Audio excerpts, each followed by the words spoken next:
akhirnya suatu saat ketika Mughirah bin Syu'bah disuruh Rasulullah SAW, diminta oleh Rasulullah berdakwah kepada Rustum. Rustum bertanya kepadanya, malah tidak itu. Apa yang membuat kau datang di sini? Kalian datang di sini. Apa yang dia bilang? Binu di zaman Syam ibarat ibadah wahdah. Kami Islam ini tugasnya memerdekakan perbudakan, kembali hanya berbudak pada Allah. Tidak ada perbudakan, jadi ada mengabdi hanya pada Allah. Binu di zaman Syam ibadah wahdah. Kembali berbudak mengabdi hanya pada Allah. Jawaban itu dahsyat. Itu juga yang menginspirasi Bung Karno, Tito dalam gerakan dia non-blok. Memakai apa? Slogannya non-blok itu eksploitasi dorong parlo. Gerakan non-blok ini bebaskan perbudakan bagi manusia dari manusia kembali. Kan begitu, tapi dia nggak teruskan mengabdi kepada Allah, tapi membebaskan perbudakan manusia dari manusia.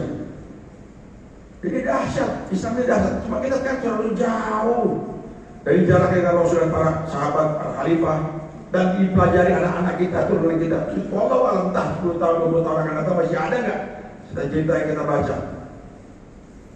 Nah, kebetulan Imam rahimahullah, kalau kita kembalikan pada ayat ini bahwa kita hanya mengabdi kepada Allah, terus sampai kita mencari dunia ini kan, kita mau tumpuk harta, mau tumpuk jabatan, cepat kok dilupain orang, cepat dilupakan orang.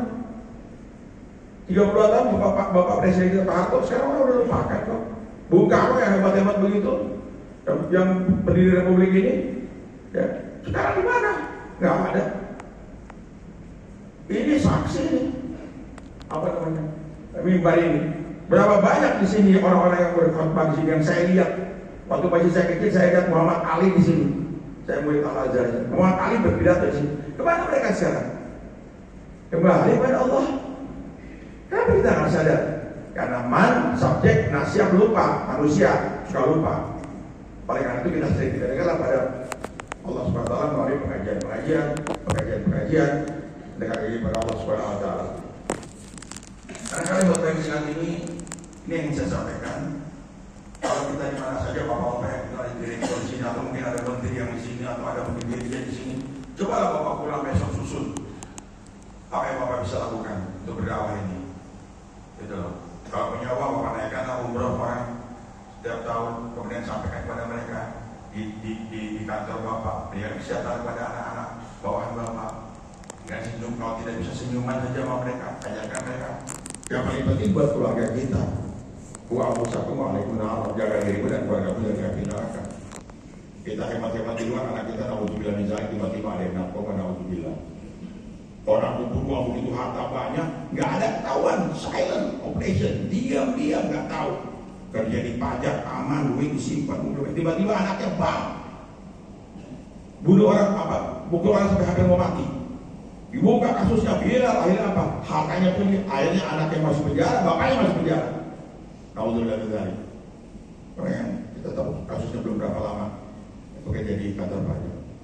Nah, mudah-mudahan Allah SWT memberikan kita kesehatan, keimanan yang tinggi, jika kalimat yang terakhir keluar dari mulut kita kelak itu kalimat la ilaha illallah.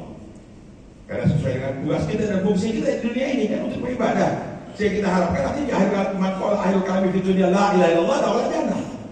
Sampai disebut kalimat la ilaha illallah dari mulutnya, dia masuk surga. Udah. Memang gampang ya, kita harus berlatih itu dengan terusnya dengan mendekatkan diri kepada Allah. Allah yang la ya'rifu kaifa huwa illa huwa. Enggak ada yang tahu bagaimana dia. Enggak ada Tuhan seperti dia, enggak ada, cuma dia satu-satunya. Enggak ada yang kita tahu. Bagaimana Allah Akbar, Allah Maha Besar sekali Allah itu.